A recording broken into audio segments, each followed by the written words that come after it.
หมอยซุงค่ะหมอยซุงพี่ๆน้องๆผู้ปั่นแห้งข้าวสายมะขามโกโก้ค่ะมื้อนี้ก็เป็นวันที่4เดือนธันวาคมที่3ปี2025ในตอนรายการเฮาค่ะตอนในเดออนเอาพี่ๆน้องๆเฮาค่ะมาถ่อมมาละเพียนด้วยเกี่ยวกับเรื่องรองว่าการเลิกเล่นก่อกวนในลำลองและลองใหญ่จึงหือบ่ยอก็เฮาค่ะซ้ำกึ่งหลีเลิกเฮ็ดก่อกวนจึงหือในนั้นมาฝากตอนปันพี่น้องเฮาหน่อยค่ะข้อที่1ค่ะคัดใจอยู่จำก้นดีอันปันแห้งเฮาในการที่เฮาคาอยู่จำก้นดีอันเปิ้นหมอว่นหมอสอนหมอปันแห้งเฮาหมอจอยเทียมเฮานั่นมันสิเฮ็ดให้เฮาคามีแห้งโตแห้งใจในการปกป้องโตเจ้าเก่าว่าน่ะค่ะข้อที่2เงิ่งแวก้นดีอันเตจันเอาเพราะว่าจัดปานเฮาคาตกยอตกเตียมนะคะก้นจึงในซ้ำเป็นก้นจึงหือล้าไหนสังว่าเฮาคาเล่นก็ก้นตีอันวันๆก็กุ่มป้องเมียวป้องเมียวข้างใดข้างเหนือยอก็เซเน่ค่ะเนาะเซเน่อันนั้นว่าอันไหนว่าให้ไหนอะโลยถ่อมยอก็ซัมบ่มีแรงให้เอ็ดมีแรงใจเสเอ็ดเนาะกำก็ใจเล็กใจน้อยกว่าแทกหนึ่งตั้งเปิ้นเฮ เฮ็ดเนี่ยเพราะว่าเฮายากก้นจังไหนไหนเฮาคาคัดใจถอยออกให้ห่างไกลเนี่ยเพราะว่าเฮาคาก็เฮ็ดก่อกนจังไหนที่เฮ็ดให้เฮาคามีแรงใจมีเยังอ่านใครเฮ็ดใครสร้างสร้างย่อกลมใจเล็กใจน้อยอยู่ดิกๆเนี่ยค่ะกำในข้อที่3ค่ะเฮาคาโลคัดใจด้วยหาคอหลีกวนหิมหอมเฮาเนี่ยค่ะในมงกลลงในมีปลาไหลดีเต็มโทนโหปากเต็มค่ะก้อยกะว่าเฮาคาในก่อนโหลดด้วยคอหลีเปิ้นพองค่ะเนาะก้นก็ในเขามีคอหลีจึงหือเขามีน้ำกัดจึงหือในเฮาคาก็โหลดไลด้วยแล้วก็ไว้กาคันมันเนี่ยค่ะข้อที่4ค่ะเฮาคากึ่งหลีว่วนย่อจังก้อยลาดนะคะ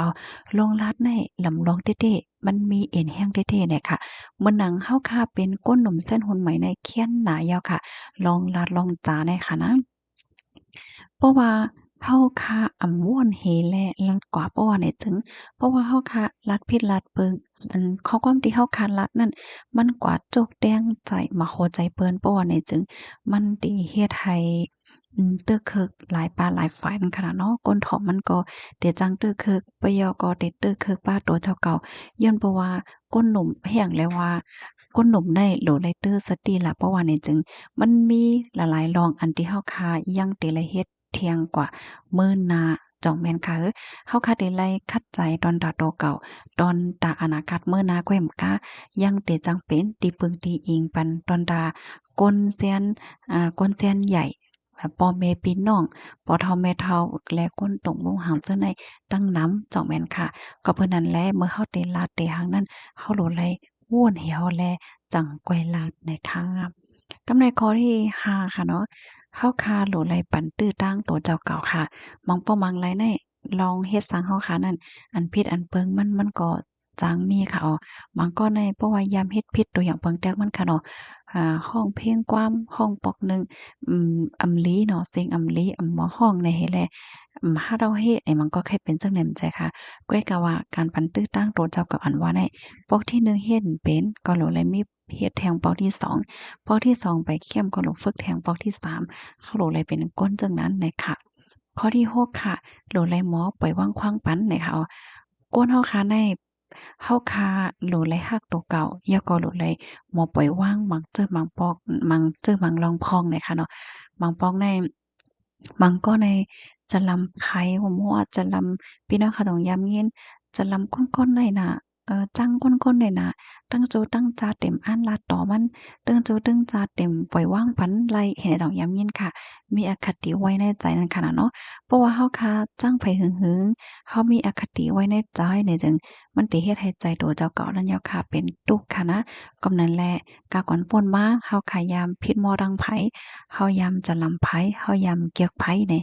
ข้าวยามป่นกว่าเฮาก็โลเลยปล่อยว่างค่ะอย่าไปเอามาใส่ในใจอยู่ติ๊กๆค่ะเนาะมันติดนักโตนักใจเฮากุ้ยทุสังเนี่ยค่ะ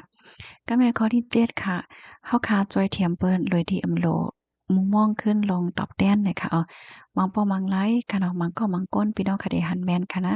เขาเดะเจิกลาดว่าก้นๆนั้นพยายามจอยมาเด้อ อะโลยยำจอยเปิ้นให้ปอก2ปองก็ลาดลงติ๊กๆให้ไหนค่ะเนาะยอก็อันเฮายำเฮ็ดจังนั้นๆเลยแหน่มันได้มีหั้นแจ้อันเต้มันยาวในกวนเฮาคันได้อันที่เฮาเลยจอยเทียมเปิ้นเลยสังค่ะเนาะอันที่เฮาเลยเฮ็ดสังรองตั้งหรือสังไว้จังนั้นเลยสังแหน่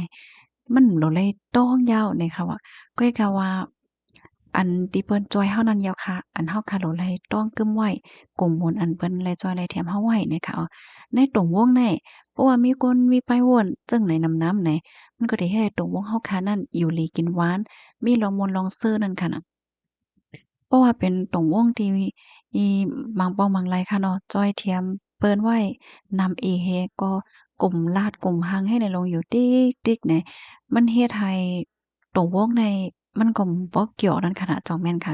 มันหนังมังก็ในยามจ้อยปันเปิ้นปอกหนึ่งนี่ก็ลาดอยู่ติ๊กๆค่ะเนาะโหลดไหลมาตอบแต้นขึ้นโหลดไหลมาปันขึ้นจังนั้นจังไหนเฮ็ดให้มันได้มีหรือนั่นก็มันติมีแทงดังนำค่ะ เนาะพี่น้องค่ะมันก็ยังแต่ย้ำรถทบอยู่คือก็ฮู้นี่ค่ะเนาะก้อยกาเพราะว่าเฮาค่ะเป็นปลายป้ายวนค่ะการที่เฮาค่ะไหลเย็นไหลจอยไหลเมียงเปิ้นไว้ได้เฮายินเมียงจอยไว้นำกะหือก็มันหลีกันนานนะโดยที่เฮาบ่รู้เลยมุมมองให้เปิ้นมาตอบแทนและเฮาบ่รู้เลยมุมมองให้เปิ้นมาเกียรติจุตากเฮาสังสิงให้เนี่ยพอเฮาวนแล้วจังนั้นได้เฮาก็ได้มีตั้งชื่อค่ะว่านะตรงวงเฮาค่ะก็เดลิเกียวค่ะ เปิ้นว่าจั่งหือก้นเฮาในยิงเฮาจอยแถมเปิ้นไว้ไลนำกะหือก็เปรียบเสมาก้นอันเฮาจอยนั้นคำว่าตอบแต้นก็มันเป็นการทับแทมบารมีเฮาก่อนในตัวเย้านะคะอ้อข้อที่7ค่ะเฮาคาโลไลเลิกลงหลีหลีเข้ามาในจัดปานว่าเฮาค่ะเตด้วยข่าวด้วย Public ด้วย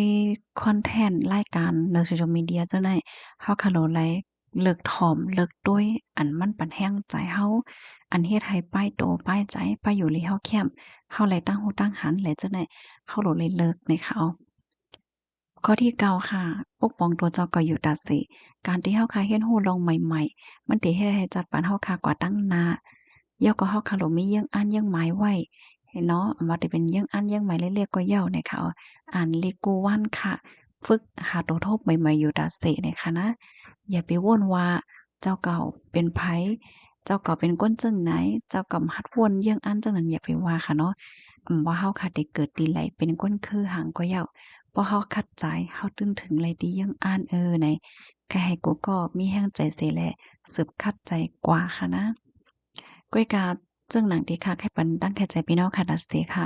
เฮาค่ะเป็นลูกอ่อนก้นหนุ่มคนหนึ่งในอันลำลองมันในเฮาหลกฝึกให้เฮาค่ะมีม่วนหลีลาดหลีเฮ็ดหลี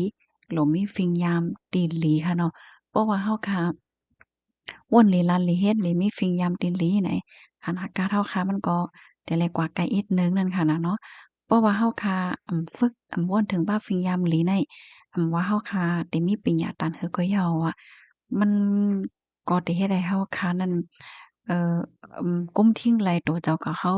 เฮแลไหลลองยอมรับในก้นนำเฮตาได้เฮ็ดสร้างในก็มันก็ได้เป็นลองกับกินไว้นั่นค่ะน่ะแฮ้งแฮ้งแหละค่ะว่านั่นนี่ก้นอันเปิ้นออกมาจั้นลกลมฟ้าก็เหมือนกันค่ะ เปิ้นก็คัดใจก้มทิ้งป้าลองฟิงอยู่ฟิงกินเปิ้นค่ะนะตัวอย่างเปิงแต่งมันแหน่เฮายกตัวอย่างเนาะในเฮาบ่ได้วางไผค่ะนะเฮาเป็นคนมีปัญญาคนหนึ่งเหย้าจ้องสูงหน้าก้อยกับเฮาค่ะกินเหล้าเมามิ่งแฮทิ้งตัวเจ้าเก่าไล่แหน่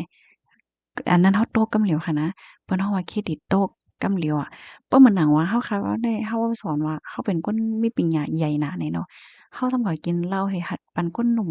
น้องๆค่ะเนาะระหว่างเส้นคนใหม่อายุ10ปลายจั่งใดเนาะมาตุ้ยเนี่ยเมาเหล้าแหน่เปิ้นอยู่บ่ว่าเนี่ยจึงไปในทางใหญ่ค่ะแน่นอนว่าเปิ้นทางใหญ่แล้วเครดิตเราก็ตกกว่าเหย้าแหละเขาก็เรื่องนั้นแหละการ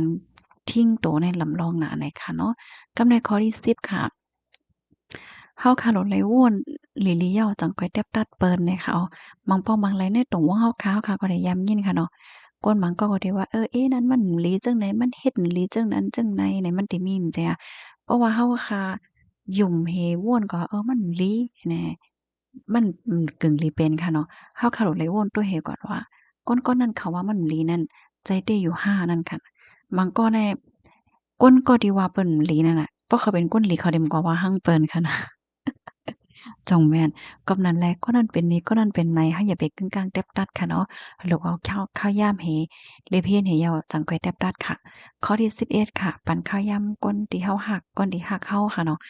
ก้นในนาเฮิรนอ้อยก็เอซีเฮาก้นที่เปิ้นหลีต่อเฮาเจ้าในเฮาโหลไหลปั่นข้าวยามเปิ้นค่ะข้อที่12ค่ะเนาะเฮาโหลเฮ็ดให้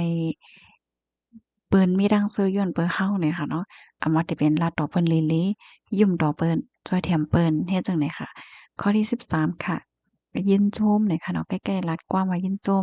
และฮู้จักข้อความว่ายินโจมยินโจมกูลองแน่จัดปานยินโจมจังนั้นจังไหนค่ะเนาะเป็นคนที่บ่ฮู้กุ้งฮู้หมุนในตัวเฮา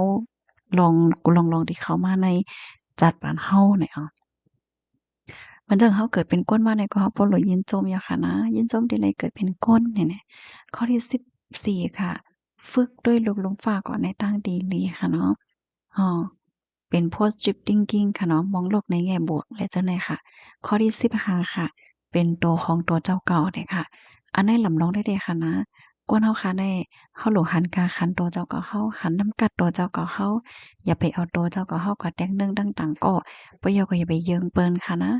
อาฝึกมันหนังว่าเฮาโหลเลยมีเป็นตัวของตัวเจ้าเก่าปกป้องตัวเจ้าเก่าเฮาค่ะกู้วันไหนค่ะอ๋อข้อมูลอันใดค่ะเลยเปิดอิงออกมาดีเพจลิด journey เนี่ยค่ะต่างวัยเนี่ยค่ะเนาะพี่น้องค่ะหันถึงจังหือพองค่ะเพราะหันว่ามีพ่นหลีไหนจอยกันสืบเปิ้นแพร่แชร์กว่าเสกรรมค่ะเนาะพี่น้องค่ะรู้ซ้ำหันถึงจึงหือเนี่ยค่ะเนาะก็เพิ่มเทียบมาเลยค่ะพี่น้องค่ะมันก็ได้ว่าโอ้เพราะว่ากลุ่มเลือกกลุ่มตัวอยู่ติ๊กๆเด้ก็กลับมาเฮามีอ้อยก่อเหี่ยวเนี่ยเนาะเกี่ยวก็ไปลองในโพสต์เขาได้ก็ว่าอ้อยก่อในเฮาอำโลมีน้ำก็เป็นหังเลยค่ะว่าเพราะว่าเฮาค่ะมีอ้อยก่อหลีๆค่ะเนาะ เซก็สองก็เหลียวป้อยาวนั่นค่ะน่ะสังว่าก็สองก็มีเนี่ยก็อย่าไปใจเลขเนี่ยค่ะเนาะอ๋อค่ะเฮียงเลยว่านั่นแหละการที่เฮาคาได้เลิกไผเสก็เฮ็ดก็ไผเสก็ในอธิการมันเฮาโหลเลยวนว่าจ้องเขาเฮ็ดให้จัดปานเฮาคืนนั่นค่ะน่ะเพราะว่าเฮามีโอ้ยก็เหี่ยวแลซ้ำโจ้เฮาก็ในตั้งตีหลีในจึงมีก็เป็นหังไหนเขาอันนี้ผู้ฮู้เขาลาดไว้ค่ะนะค่ะยินจมกูก็ค่ะย้อนให้อยู่หลีกินวันในรอดเพศกันค่ะเดี๋ยวก็คักให้ถามพี่น้องเฮา